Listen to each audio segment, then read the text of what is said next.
I'm a financial advisor. My job is to be organised and processed and structured. That holiday, I had no plans. I had 3 hard dates I had to be. So that was really unusual for me to not know what I was doing. So like, where am I going to be? Which direction? I'd wake up. I didn't know where I was going to be the next day. I'd just pull up camp. So I four-wheel drive and camped in a rooftop tent. So that was very different. Welcome to the Entrepreneur Organisation Business Podcast. I'm your host, Linh Podetti. My guest today is Phillip Win, a managing director and owner of Profile Financial Services, a boutique firm of financial strategists. Profile was founded in 1989 and continues to serve its original clients' grandchildren. This is a testament to the ongoing relationships they foster with their clients. Phillip is a member of the Financial Planning Association of Australia and the Boutique Financial Planning Group, where he also served as an executive member for 4 years. Well, in this episode, Phillip shares his extraordinary experience of taking a 3-month hiatus from his business, during which he completely disconnected from work, schedules, and the news. He dedicated this time to self-discovery. We also delve into how he prepared his business for this extended break, the valuable insights he gained from his sabbatical, and how it has positively transformed his life. This is seriously an inspirational experience share that you won't want to miss. So let's join me in welcoming Phillip. Welcome to the show, Phillip. So good to see you. Thanks, Lynn. I've been waiting and watching from afar. So. And so good to see your new beard. We're going to go talking about that later in this bit, about what you've been up to. But let's start the show with just sharing a little bit about your business journey. Like, how did you come across this industry and what made you stay in this kind of business for such a long time? Yeah, well, I started out because I actually failed something at university, to be quite honest. I was doing economics, and I was failing accounting, and which is quite ironic given that I'm actually in finance now. But you have to remember, you have to know where to put the numbers. So I can add the numbers up, that can be in the right place. So I've actually failed a subject, and so to make up my degree, I actually did a subject called investment planning, and it was a make-up subject, and it was all to do with modern portfolio theory and derivatives and Black-Scholes theory and all this sort of stuff, and I loved it, and I really took to it like a duck to water. And so I asked my tutor, how do you actually apply this? Like, what jobs apply this sort of stuff? And he said you could do funds management or investment banking or this thing called financial planning. And so I said, well, what's the difference? And he said, well, funds management, investment banking is more behind the scenes, and financial planning is front of house. So you're actually talking to clients. And I said, well, I like talking to clients. I like making a difference. I'll go down that road.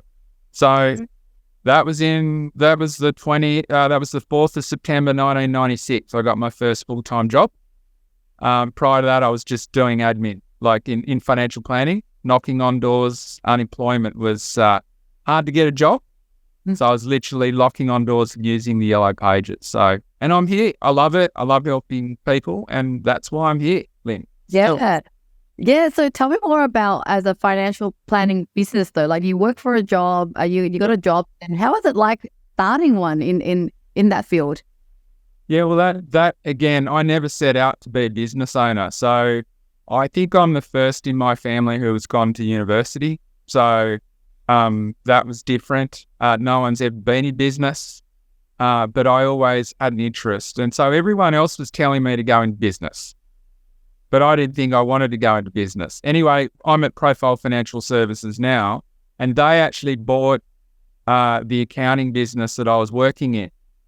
And I got into that accounting business because someone said, oh, could you set up the financial planning business?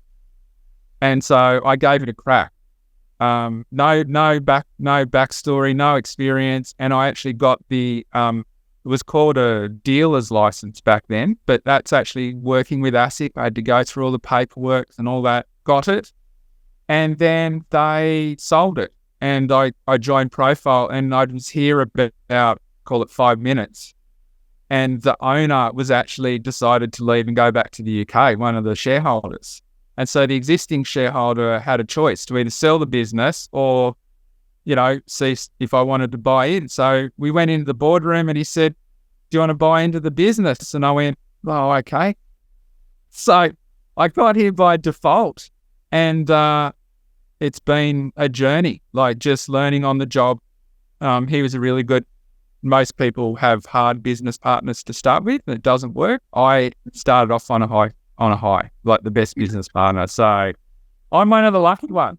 So it's so interesting. It feels like you just keep hitting the lucky streak. Like everything was just falling on your lap. So is life always like that way, or do you have your fair share of challenges in business as well?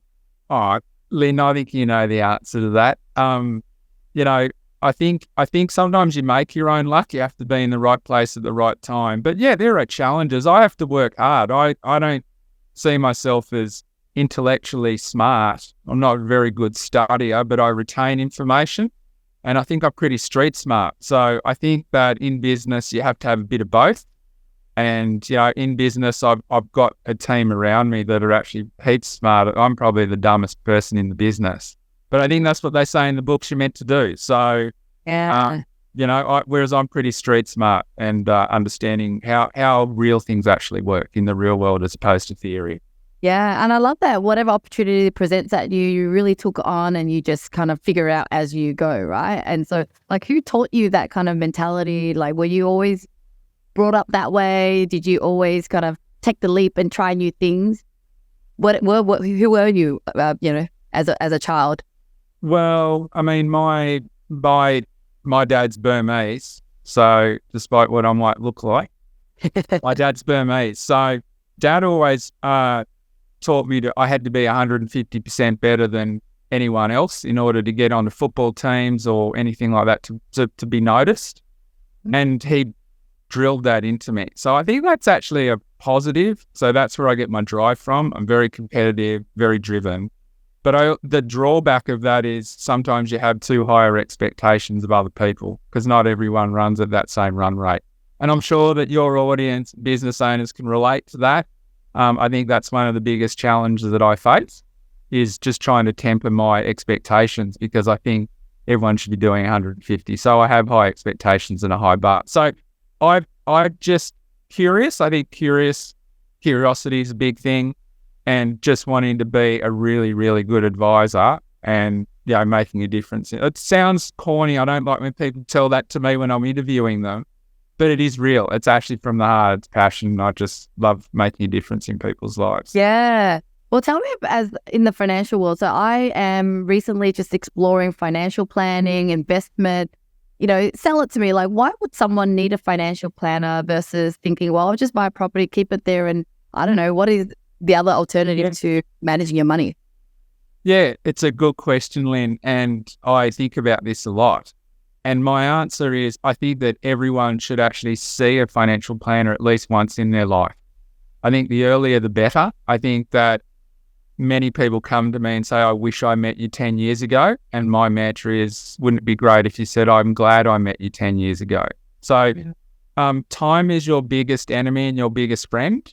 But going and seeing a good financial advisor, all a financial advisor's job is to know the rules.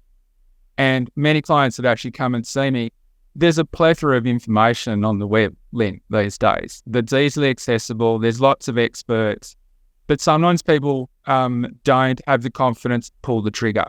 So they actually want someone to hold them accountable or to validate what they actually know. So there are various different clients or people who would seek it out. But I've never had a meeting with someone where they've walked away and said, well, that was a waste of time. So you're always going to get some information, but not everyone needs to have a financial advisor all the time because some people are self-directed.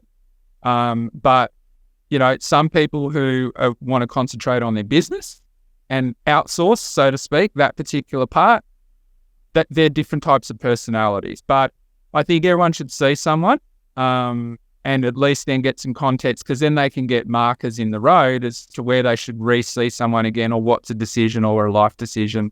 If you make one great decision, it can save you a lot of money if you knew it. And so my little thing behind the scene, Lynn, is I'm sure there are people out there going, I remember I met Phillip Win all these years ago, and I've had phone calls where people have rung me out of the blue and said, I met you so many years ago, and I just did it, and thank you very much. So that sort of gets me out of bed in the morning. So yeah, it sounds like with a financial planner, it's almost like a PT, but for your finance, right? Someone that knows your goals, really help you to get there, and because there's so many investment opportunities. Yeah, it is. I think that's a really good description because I mean, I exercise. I don't have a coach or anything like that because I'm self-directed. So I could get the resource and I can do it myself. So I'm a self-directed fitness person. I can train myself. I have the discipline. I don't need someone to yell at me to get up in the morning or why haven't you done this? They'd probably tell me to eat better, but that's a separate thing. But I don't need that versus some people need that motivation. So again, it's horses for courses. And I think that's a really good analogy. Yeah, I love it. All right, well, on to the main topic, which is you took 3 months off work. Why? What's the motivation behind it? And then why did you decide to leave a beard on? Okay, well, I had a bit of a personal I had some personal changes in my life a couple of years ago. It was during lockdown, and I'm from the country. So one of the things I've actually moving back to Wagga. So that's actually where I grew up. So we can maybe tangent onto that if it actually goes that way. But I wanted to I just love being out in the country. And so I craved not being locked down. And so I made a decision at that point. And I'm coming up 20 years now, Lynn. So on the 15th of December, I'm at 20 years of profile. So I thought many people, my clients, you see they've got their long service leave on file, but very few people actually take it. It's just like a cash thing. And I said, no, I need a break. So I put the steps in place to be able to go away. And I actually went to the Kimberley. So I did a big full drive tour, tag along tour through beautiful country that photos don't actually do it justice. So I did that. And in work, what I do, I actually articulated everything that I actually did. So when I went away, believe it or not, Lynn, I totally unplugged. I deleted Outlook and Office, workplace, Teams, everything. Took it off my phone, so I had nothing. By the way, I was in remote areas as well, so I couldn't really get things. And I didn't talk about work, and I actually didn't even watch any news for 14 weeks. So I totally unplugged. Off the grid. Okay. So prior to doing this, how long were you preparing this? Who knows about it? And then, what did you have to put in your business so that you know that everything will be okay? Well, I actually had to tell my management team that I'd made the decision and that I was going to go and when I was going to go. I also then started to tell my clients. So like 18 months ahead of time, said I'm actually, and they were all very supportive. They knew what I'd been through. My clients are very close to me and sort of said that would be great. I had to articulate all the tasks that I did so that someone else could actually do it. So I was either going to come back and work out that I was doing stuff that didn't need to be done, or that stuff that I did do, people might appreciate what has to be done behind the scenes. So as you know, in business, there's lots of things that happen. And when you actually unpack that, you realize I wanted to be someone who could be disposable, like dispensable, because the business becomes very reliant on you. So I told my clients, I told my suppliers, I told my professional, obviously told the staff, and then I've also got an associate that I work with. So I really introduced her to my clients and said, she'll be looking after you in my absence and caretaking. But if it's really difficult, I've got other advisors. So, I've got 5 other senior advisors in the business. So we're a corporatized business. So it's not all reliant on me. So I went away and you know what, Lynn, I came back. I think everyone missed my jokes and so forth. But I've come back with the beard. Why have I got the beard? I just chose not to shave for 14 weeks. Now I've come back and I've got a few bookings for Christmas with Santa Claus. So I thought I'd keep it on. So not sure it'll be on permanently. Apparently I look a lot different. So people, you've seen me without the full beard. That's a bit... Yeah. You look completely like a different person. So I'm spawning it, but I'm still the same person inside. And I think that's the other thing I learned, Lynn, was when I went away, I actually was anonymous. So I wasn't defined by being the managing director of Profile or a husband or, a boyfriend or anything like that. Yeah. I was just this bloke in an orange Isuzu D-Max. Yeah. So people don't actually, they can't form, they like you for who you are, not what you are. Yeah. So that's a really interesting thing. Yeah. Prior to doing this kind of 3-month work or sabbatical, right? How was your traveling like? Have you ever been away? Is this quite scary for you? Like, so you know me, I'm on social media everywhere. I'm loving, I love people, I love traveling, and to be detached from like the internet would probably like me, right? For someone like myself. Yeah. But like for yourself, like was it a big gap between your normal life and what you try to do? Not from the social media part, Lynn. So, but definitely from an organisation. I mean, I'm a financial advisor. My job is to be organised and processed and structured. That holiday, I had no plans. I had 3 hard dates I had to be.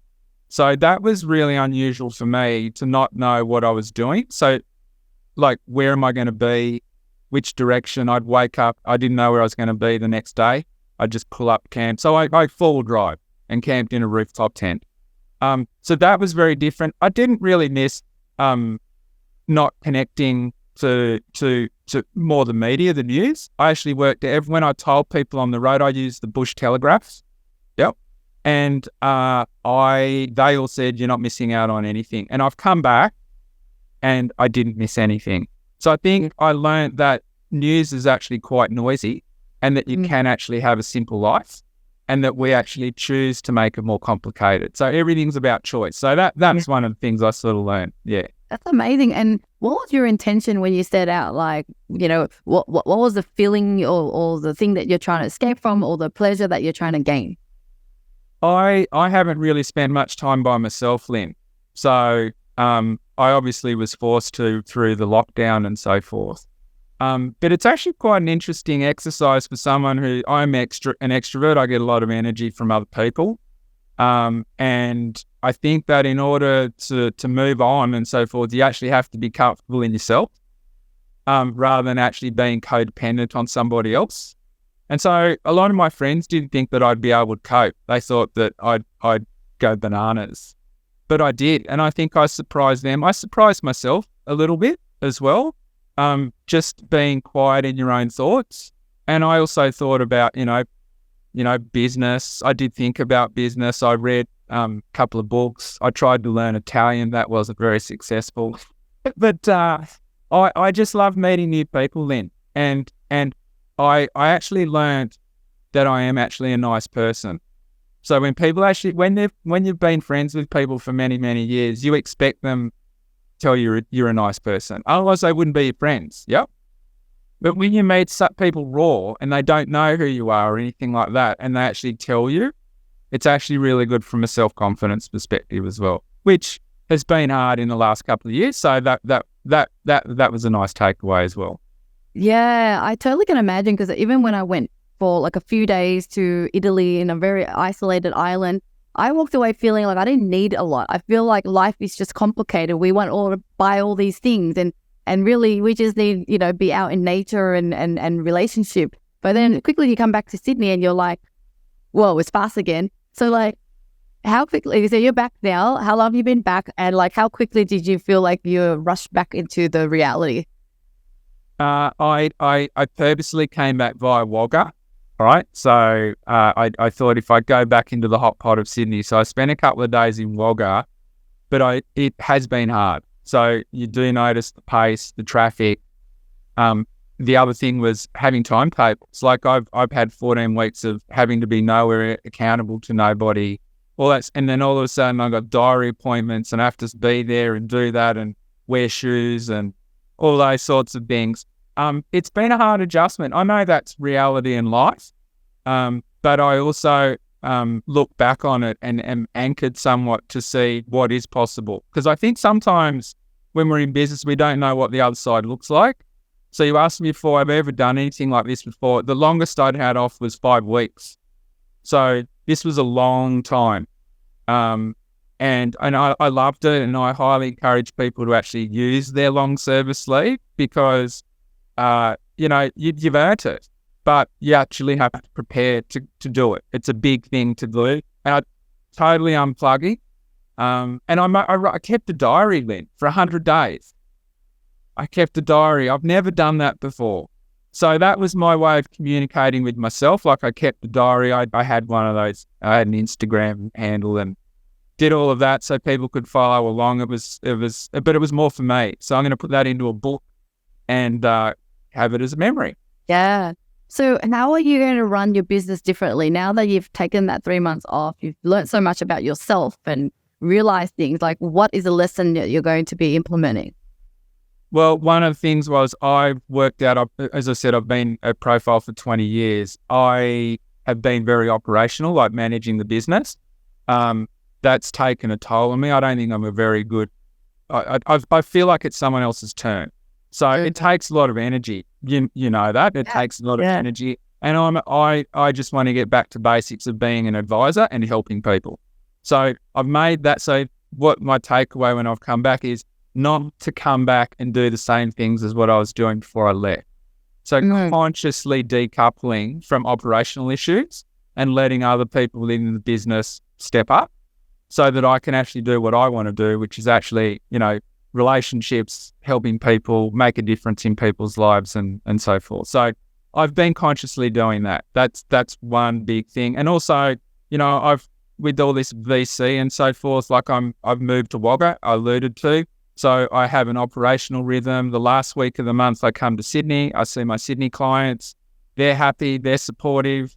It doesn't matter where you are. I know people who are living in Spain and still operating. Like, it doesn't really matter.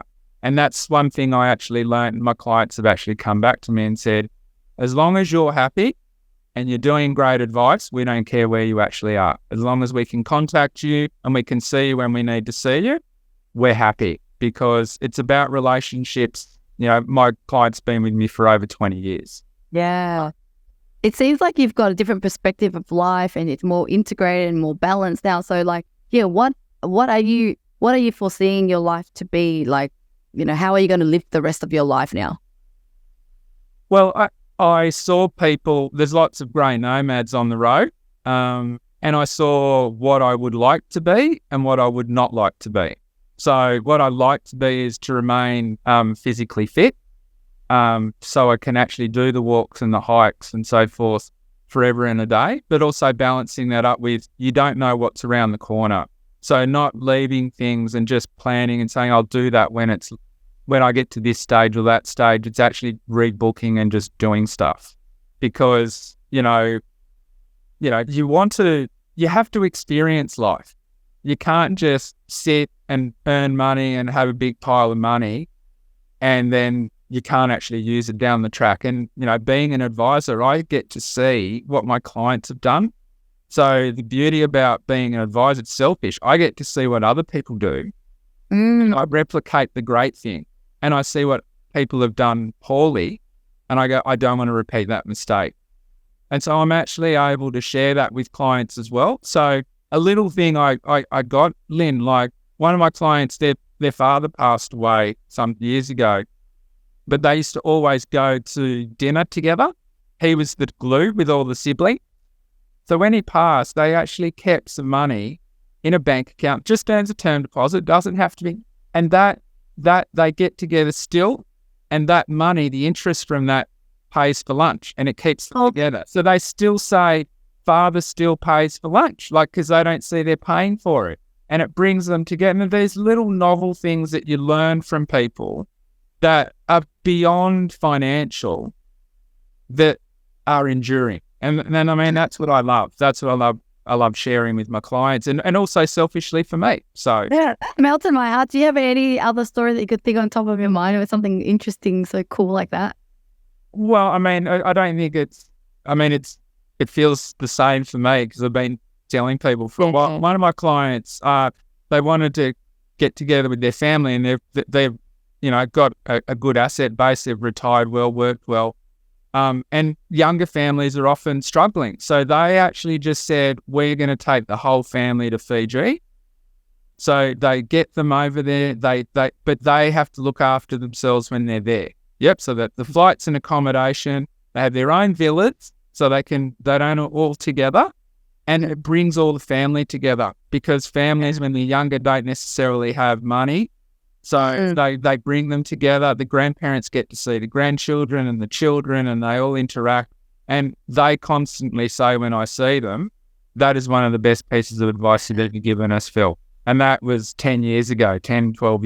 So yeah, really, it's about how do we utilize the business, then the fruit from our business to actually serve our lifestyle, rather than just getting caught up in business. Yeah. Yep. Yeah. Yep.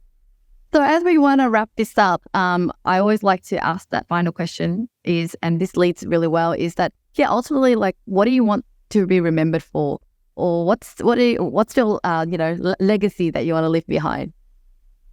I knew you were going to ask this question, Lynn. I think, can I answer it by saying this? I remember when Steve Irwin passed, and watching the funeral, and I actually heard his family actually talk about him, and I went, could my family actually say that? Like, would my clients say? So I sort of see it as three-dimensional. So one day I am going to die, Lynn. And so I would love people at my funeral to say he was, a great family man, he was a great friend, and he was a great financial advisor. So if I can tick those three things, and I have that in my mind. I have been a great family man. So I'm improving on that. I think they would say that now. I'm a good mate and I'm a good advisor. So it's really trying to balance those three dimensions within my life. And if people can say that hand on heart, I'm a happy man. Oh, that is so beautiful. I'm so happy to have you on the podcast. We've met before, but I love that I deep dive into the way you think, and I think you're a changed man. I think after 3 months, I feel like you have really changed in a positive way as well. So thank you so much, Phil, for your time today, and we'll make sure to have all the descriptions of your contact details and your website in the description below. Thanks, Lynn. Thanks for your time. Appreciate it. Thank you.